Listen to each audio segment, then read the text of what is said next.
సంక్రాంతి చాలా విశేషమైన పండగ. దానికంటే ముందు మనం ఆర్ఎస్ఎస్ 100 సంవత్సరాలు చేసుకున్నటువంటి పండగని చేసుకుంటున్నాం. గట్టిగా కరతాళ ధ్వనులతో 100 సంవత్సరాల పండగ. ఏమిటి దాని ప్రత్యేకత? 100 సంవత్సరాల పండగ అంటే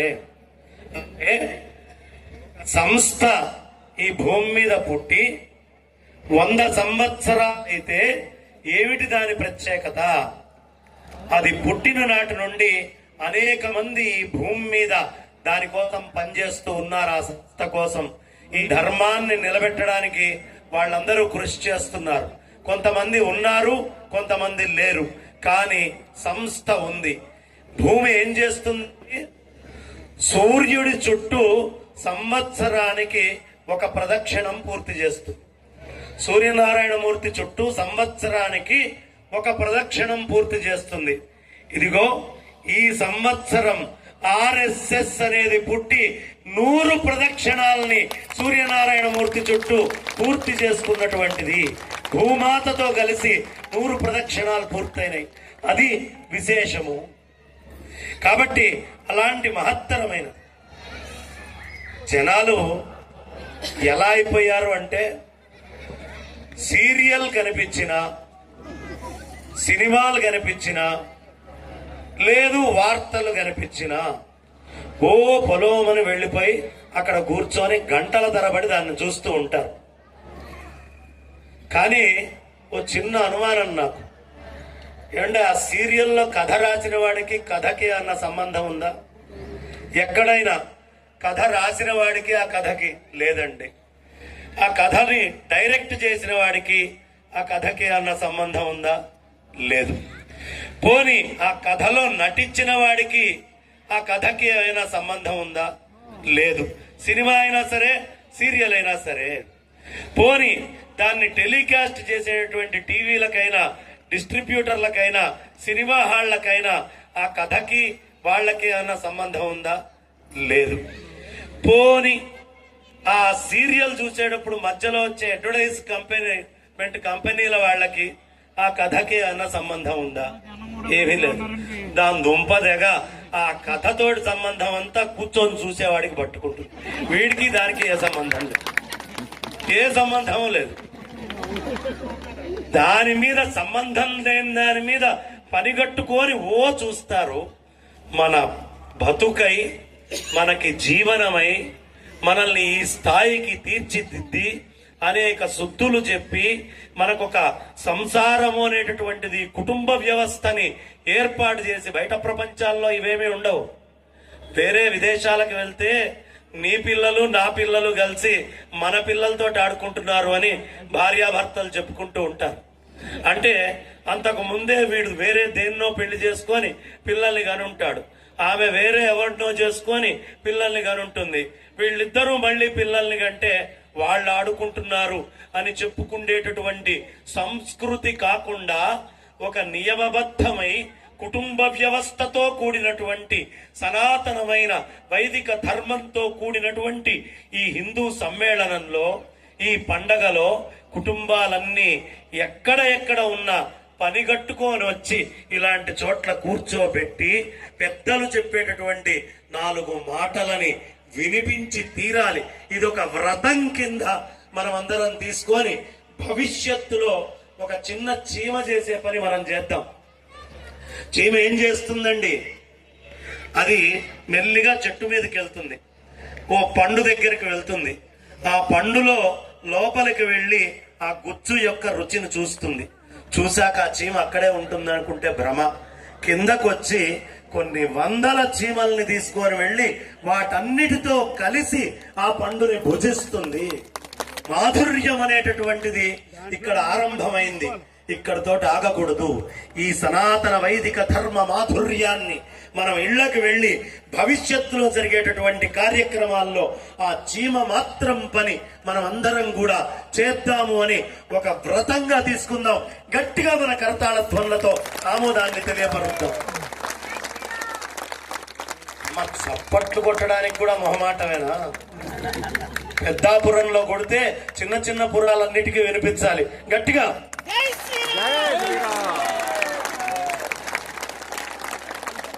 ఇంకా మొహమాటంగానే కొడుతున్నారు. మరిడమ్మకు కూడా వినిపించిందో లేదో గట్టిగా చప్పట్లు ఎందుకు కొట్టాలో అర్థమైందా?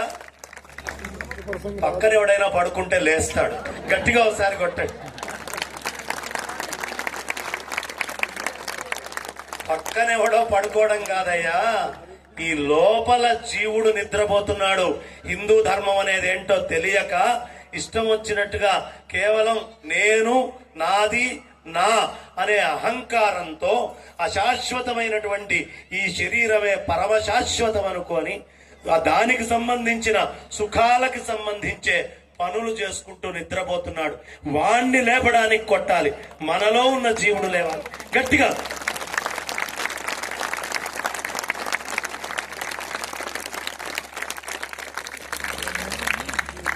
ఇవాళ ఆర్ఎస్ఎస్ అనేటటువంటి సంస్థ నిర్మించినటువంటి మహానుభావుడు జైళ్లలో ఉండి చాలా అనేకమైనటువంటి కష్టాలు, కాసిని కష్టాలు కాదండి, కుటుంబాలు ఏవి అన్నిటి నుంచి దూరం అయిపోయి, బంధుత్వాల నుంచి దూరమై, మిత్రుల నుంచి దూరమై ఎక్కడో అండమాన్ లాంటి ఆ ప్రదేశాలలో దీవుల్లోకి వెళ్లి అక్కడ ఉన్న చెరసాలలో తిండి దొరకక చీకటి కూపాల్లో పడి నా హిందువులైనటువంటి బంధువుల యొక్క పరిస్థితి ఈ తెల్లవాడు ఏలితే ఇలాగే ఉంటుంది, భవిష్యత్తులో ఏ హిందువుకి ఇలాంటి గతి పట్టకూడదు అని ఒక తపస్సులాగా ఈ సంస్థని రాష్ట్రీయ స్వయం సేవక్ సంఘ్, అంటే ఎవడో సేవ చేయాలి, వాడెవడో వచ్చి నన్ను ధరించాలి కాదు, నీ హిందువైన నేను నన్ను ఉద్ధరించుకోవాలి, స్వయం సేవక్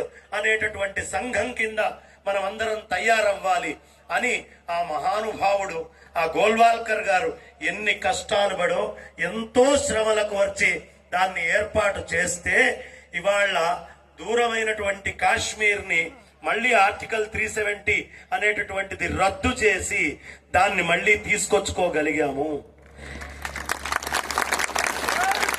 గట్టిగా విశేషమైనటువంటి దాడులు, ఎలాంటి దాడులు జరుగుతున్నాయో మీకు తెలుసా?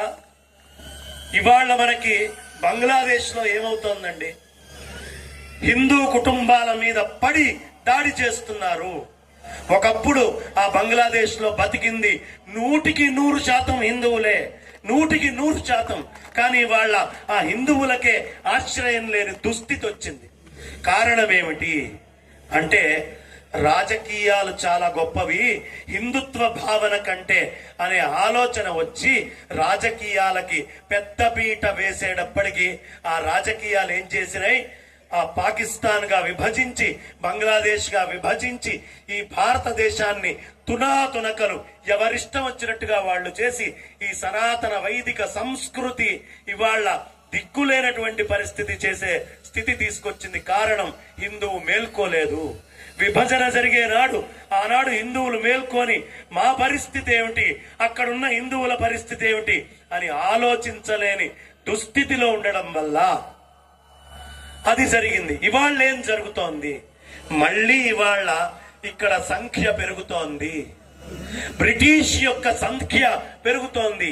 ఈ మాట నేను ఎందుకు చెప్తున్నాను అంటే ఈ దేశంలో హిందువుగా ఉన్నంత కాలం ఈ మట్టి మీద ప్రేమ ఉంటుంది. నా రాముడు పుట్టిన భూమి, నా కృష్ణుడు పుట్టిన భూమి, నా శివయ్య అనుగ్రహించినటువంటి భూమి, నా సామర్లకోట అండి ఎంత గొప్పది, నా ఇక్కడ మరిడమ్మ ఎంత మహత్తరమైన శక్తి, ఆ దక్షారామం ఎంత గొప్పది అని చెప్పుకుంటాడు. అంటే ఈ గడ్డతో వాడికి సంబంధం ఉంటుంది, ఈ మట్టి మీద వాడికి ప్రేమ ఉంటుంది. అదే వాడు మారిపోయిన క్షణం, ఆహా పవిత్రమైనటువంటి ఆ ఇజ్రాయిలీయులు, పవిత్రమైనటువంటి ఆ మక్కా, ఆ దుబాయ్ ఈ మాటలు అంటాడు. ఏమైంది, భారతదేశ ఔన్నత్యము పవిత్రత తగ్గిందా లేదా? ఇప్పుడు గనక మనం కళ్ళు తెరిచి ఈ ధర్మాన్ని సమైక్యమై కాపాడుకోకపోతే ఏమిటి వచ్చే ప్రమాదం? రాజకీయ నాయకులు కూడా మా ఓట్లు అని ఆలోచిస్తున్నారు.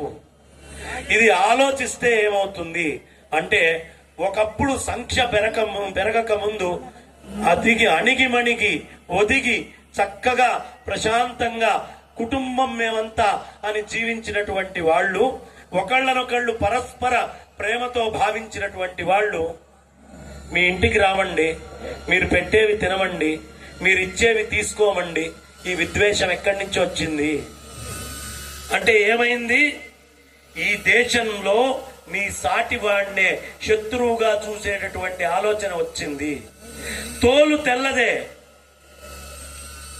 తోలు చక్కగా భారతీయమైనటువంటిదే, తోలు నల్లదే, తోలు చక్కగా గోధుమ రంగులో ఉన్నదే, కానీ ఊడిగం మాత్రం విదేశీయులకి, వాటికన్ సిటీకి, ఇజ్రాయెల్ కి చేసేటటువంటి పరిస్థితి ఈ భూమి మీద రావడానికి ముఖ్య కారణం హిందువుల అలసత్వం, హిందువుల అనైక్యత.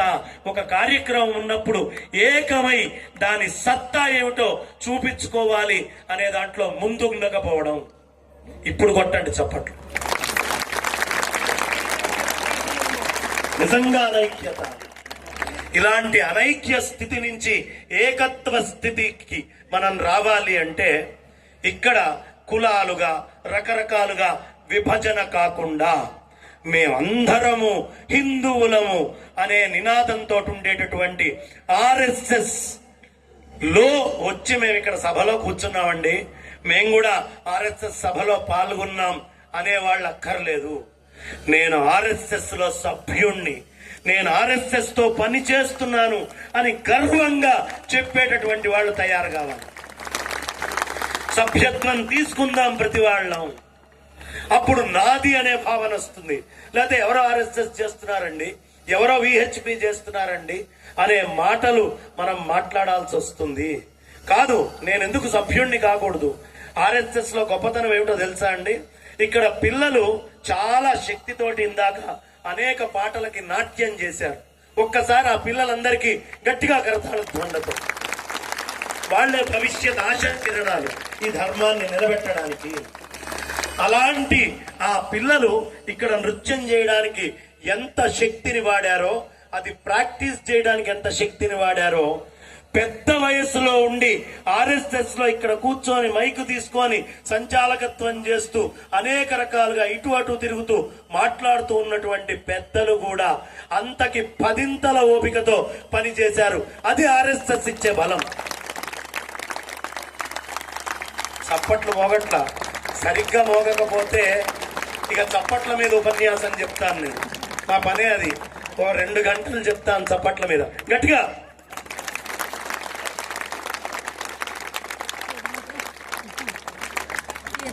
ఇవాళ నాకు చాలా ఆనందంగా ఉంది.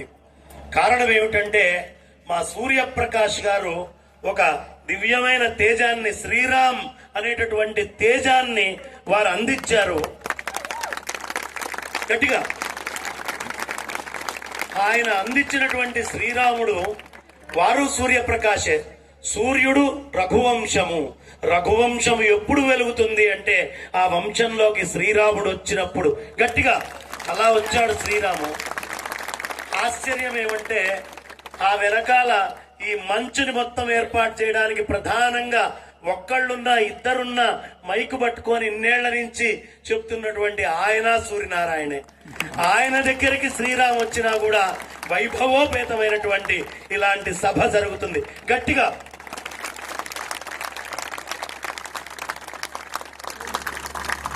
ప్రతి ఒక్కళ్ళు ఒక శ్రీరామ్ కావాలి. ఈ పెద్దాపురమే కాదు, మొత్తం భారతదేశంలో ప్రతి ఒక్క వ్యక్తి ఒక శ్రీరాముడు కావాలి, ఒక శ్రీరామ్ కావాలి అని మనస్సా ఆ మరిడమ్మని నేను ప్రార్థన చేస్తున్నాను. గట్టిగా ఆ తల్లికి వినిపించే స్థాయిలో కొట్టండి. గట్టిగా జై శ్రీరామ్, చేతులెత్తి జై శ్రీరామ్. కాబట్టి ఇలాంటి మంచు ఒకటి ధైర్యం చేసి ఏర్పాటు చేస్తే దానిని సక్సెస్ చేసుకోలేకపోతే ఏమైనట్టు? హిందువులందరూ తలదించుకున్నట్టు. కానీ ఆ స్థితి కాలేదు. ఆయన ముందు చెప్పారు 3000 మంది ఈ సభకు వస్తారు అని. ఖచ్చితంగా 3000 మంది ఈ సభకు వచ్చారు వాళ్ళు. కానీ ఇవాళ నేను చెప్తున్నాను, భవిష్యత్తులో పెట్టేటటువంటి సభకి 10,000 మంది అతి త్వరలో వచ్చి దిగ్విజయమైన సభ ఇది అవుతుంది, అనుమానమే లేదు. ఆ తర్వాత సభ 1,00,000 మందికి ఎదుగుతుంది. నేను హైదరాబాద్ లో పుట్టాను. అసలు మాది పల్నాడు జిల్లా, గుంటూరు జిల్లా. అక్కడ పుట్టి అక్కడ మా పూర్వీకులందరూ ఉండేవారు. హైదరాబాద్ లో పుట్టి పెరిగాను. ఈ ప్రాంతంతో నాకు అసలు ఏ విధంగానూ సంబంధం లేదు. కానీ ఒకసారి ఇక్కడ క్షేత్రాలు చూద్దాము అని ఈ ప్రాంతానికి వచ్చినప్పుడు నాకు ఎక్కడ చూసినా అన్యమతమైనటువంటి బోర్డులు, హోర్డింగులు, స్వస్థత సభలని ఈ విధమైనటువంటివి కనిపిస్తూ పోయినాయి. ఏమైందయ్యా, వేదంలా ఘోషించే గోదావరికి ఈ పరిస్థితి ఏమిటి అని ఇక్కడ ఉన్నటువంటి పెద్దలు, మహానుభావులు అందరూ కూడా హైదరాబాద్ లో పెద్ద పెద్ద సంస్థలు పెట్టారు. ఇప్పుడు ఈ కార్యక్రమానికి మూలమైనటువంటి వాట్రేవు వారు, వాళ్ళు కూడా వాళ్ళ సంస్థలు అక్కడ, వాట్రేవు సంస్థలు అక్కడ ఉన్నాయి. కానీ నాకు ఒక్క ఆలోచన వచ్చింది, అక్కడ సంస్థ కాదు అవసరమైంది, అక్కడున్న నేను ఇక్కడకొచ్చి సంస్థని పెట్టి ఏకీకృతం చేయాలి అని ఆదిశంకర భగవత్పాదాచార్యుల వారి ముందు, శృంగేరి జగద్గురువుల ముందు ప్రతిజ్ఞ చేసి ఇక్కడ పెదనాయకంపల్లిలో మా అలివేలు గంగ గారు 2 ఎకరాల స్థలం ఇచ్చారు. ఇంకొక 4 పెంచి 6 ఎకరాలతో ఇవాళ 2,000 మంది కూర్చోగలిగేటటువంటి ఒక సభని ఏర్పాటు చేశారు. ఆ 2,000 ఎవరు? ఈ సనాతనమైనటువంటి వైదిక సంప్రదాయమే. అది నాది కాదు, ఇంకొకళ్ళది కాదు, ఇంకొకళ్ళది కాదు. హిందువైన ప్రతి ఒక్కళ్ళ కోసం పెదనాయకంపల్లిలో అది ఏర్పాటు చేయడం జరిగింది. నేను మాట ఇస్తున్నా, నా తుదిశ్వాస అయ్యే లోపు కనీసం 1,00,000 మందినైనా వెనకకి వెళ్ళినటువంటి వాళ్ళని సనాతన వైదిక ధర్మం వైపు తెచ్చి గాని ఈ ఆఖరి శ్వాస వదిలిపెట్టను. ఈ ప్రతిజ్ఞతోటే ఈ ప్రాంతానికి వచ్చాను. నేను ఖచ్చితంగా చేస్తాం. కానీ నాకు కావాల్సింది ఏంటంటే, ఇప్పుడు జై శ్రీరామ్ అని ఉబ్బెగుతూ బయటికి వచ్చినటువంటి స్వరం ఉందే, ప్రతి క్షణము ఈ స్వరంతోటే మనమందరం కలిసి ఏ హిందూ సంస్థ ఉన్నా, ఏ పీఠం ఉన్నా, ఎవరైనా కానివ్వండి, చేతులు కట్టేసుకోవద్దు, అందరం కలిసి ఆ పనిని చేద్దాం. నేను అందరినీ కోరేది ఒకటే, ఇవాళ ఈ వేదిక మీద నుంచి ఒక్క ప్రతిజ్ఞ చేద్దాం. మనమందరం సనాతన ధర్మం గురించి తెలుసుకొని, ఒక్క అన్యమతానికి వెళ్ళినటువంటి, తప్పిపోయి దారి తప్పినటువంటి హిందువుని నా జీవితంలో ఒక్కడైనా నేను వెనక్కి తెస్తాను అనే ప్రతిజ్ఞ ఈ వేదిక మీద నుంచి మనందరం చేద్దాం. ఒక్కడైనా గట్టిగా.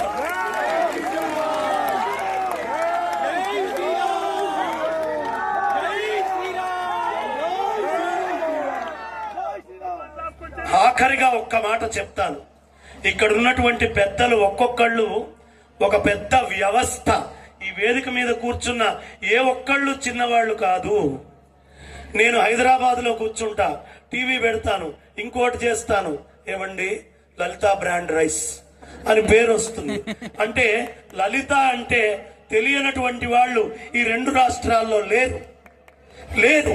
కాబట్టి అంత ఉన్నతమైనటువంటి స్థితి ఈ సనాతన ధర్మానికి చెందినటువంటి లలిత వారికి ఇచ్చింది. కాబట్టి అనేక కార్యక్రమాల్ని వారు ఈ ధర్మాన్ని రక్షణ చేయడం కోసం చేస్తున్నారు. కాబట్టి ఆ లలితమ్మ యొక్క కృపని వాళ్ళ కుటుంబం సదా పొందాలి అని కోరుకుంటూ, వాళ్ళు అలాగే ఈ లలితమ్మని హృదయంలో పెట్టుకొని సనాతన వైదిక ధర్మానికి సంబంధించిన ఈ సభలలో ఎప్పుడూ తోడ్పాటుతో వెనక ఉంటాను అని ఈ వేదిక మీద ఇక్కడ కూర్చున్న పెద్దలందరూ కూడా, అది వెంకటేశ్వర రైస్ మిల్స్ కావచ్చు, లలిత కావచ్చు, లేదు సమ్ ఆగ్రో ఫుడ్స్, ఏ ఇండస్ట్రియలిస్ట్ అయినా ఈ ప్రాంతంలో హిందూ ధర్మంలో ఉండి పూర్వం నుంచి పెద్దల ఆశీస్సులతో ఎదిగిన ప్రతి సంస్థ ఈ ధర్మ రక్షణకి తుదిశ్వాస దాకా పనిచేస్తాము అనే ప్రతిజ్ఞని వేదిక మీద చెయ్యాలి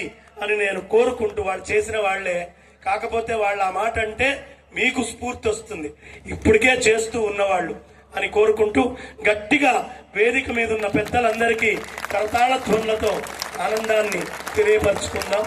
నేను ఒక్క మాట చెప్పి ముగిస్తాను. నాయకంపల్లిలో యావత్ భారతదేశంలో యావత్ విశ్వంలో ఎక్కడా లేనటువంటి ఓ మహత్తర క్షేత్రాన్ని గోదావరి పుష్కరాల లోపల కడితే ఎక్కడెక్కడ భారతదేశంలో వాళ్ళందరూ కూడా అక్కడికి రాబోతున్నారు, వస్తారు అనే ప్రతిజ్ఞని కూడా ఇక్కడి నుంచి చేస్తూ ఇప్పటిదాకా భారతదేశంలో లేనటువంటి క్షేత్రాన్ని కడతాను. మొత్తం దృష్టిని ఇక్కడికి తీసుకొచ్చి అక్కడి నుంచే హిందూ ధర్మ వ్యాప్తి కోసం నా వంతుగా నేను పనిచేస్తాను, మీ వంతుగా మీరందరూ చెయ్యాలి అని కోరుకుంటూ ఈ ప్రాంతానికి వచ్చినటువంటి హిందూ భక్తులందరినీ ఆత్మస్వరూపులుగా నా స్వస్వరూపులుగా భావిస్తూ చేతులు మోడ్చి నమస్కరిస్తూ ధర్మాన్ని రక్షిద్దాం అని కోరుకుంటూ నా వాణికి విరామాన్ని ఇస్తున్నాను. స్వస్తి.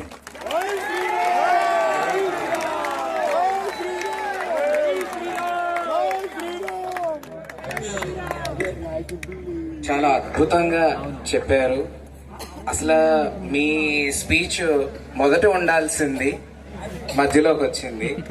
అయితే ఎంత స్ఫూర్తిదాయకం అంటే మీ యొక్క భాషణం, ఆ అనుగ్రహ భాషణానికి ఇక్కడ వారికి బయటికి కూడా సౌండ్ సిస్టమ్ ఉంది సార్, ఆ బయట వారికి కూడా బుద్ధి వచ్చే విధంగా కూడా చెప్పారు.